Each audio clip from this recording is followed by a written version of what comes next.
Polytechnic ప్రవేశాలకు సంబంధించి ధృవపత్రాల పరిశీలనను కాకినాడలోని ప్రభుత్వ మహిళా పాలిటెక్నిక్ కళాశాలలో ప్రారంభమైంది. సోమవారం ప్రారంభమైన ఈ ధృవపత్రాల పరిశీలన కార్యక్రమం జూన్ 3వ తేదీ వరకు కొనసాగుతుంది. అలాగే వెబ్ ఆప్షన్ కు సంబంధించిన 1వ ర్యాంక్ నుండి 50,000 ర్యాంక్ వరకు ఈ నెల 31 జూన్ 1వ తేదీ వరకు జరుగుతుందని, అలాగే 2-3 తేదీల్లో 50,001 నుండి 90,000 ర్యాంకు వరకు మరియు 4-5 తేదీల్లో 90,001 నుండి చివరి ర్యాంక్ వరకు వెబ్ ఆప్షన్ పెట్టుకునే అవకాశం కల్పించారు. ఈ సందర్భంగా ప్రభుత్వ మహిళా పాలిటెక్నిక్ కళాశాల ప్రిన్సిపల్ టీవీ రాజశేఖర్ మీడియాతో మాట్లాడుతూ పాలిటెక్నిక్ ప్రవేశ వివరాలను వెల్లడించారు.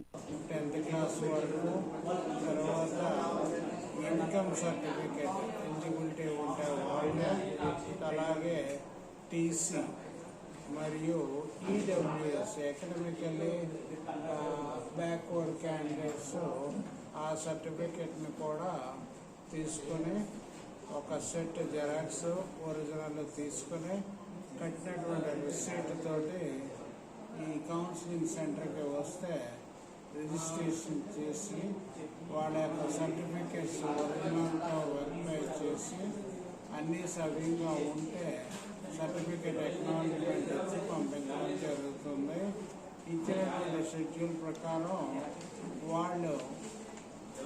వాళ్ళ యొక్క ఆప్షన్స్ని ఎంటర్ చేసి 7వ తారీఖు వరకు ఉండవలసిందిగా కోరుతున్నాం.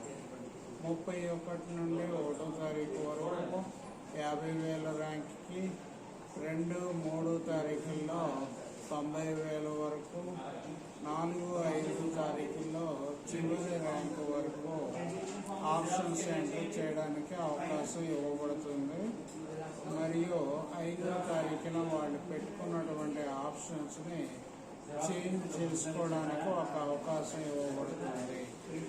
అలాగే 7వ తారీఖున వాళ్ళ యొక్క రిజల్ట్ డైరెక్ట్గా వాళ్ళు రిజిస్టర్ చేసుకున్నటువంటి ఫోన్కి వస్తుంది. కాబట్టి సరైన ఫోన్ నెంబర్ ఇచ్చి వాళ్ళ యొక్క ఆధార్ నెంబరు, లాగిన్ ఐడి వాటిని సవ్యంగా ఉపయోగించుకొని వాళ్ళు సీట్ అలాట్మెంట్ని ప్రింట్ తీసుకొని ఆన్లైన్ చేసిన తర్వాత ఈ కాలేజీకి వచ్చి ఏ కాలేజీ అయితే ఆ కాలేజీకి వచ్చి వాళ్ళ యొక్క అడ్మిషన్ని కన్ఫర్మ్ చేసుకోవాల్సిందిగా కోరడం జరుగుతుంది.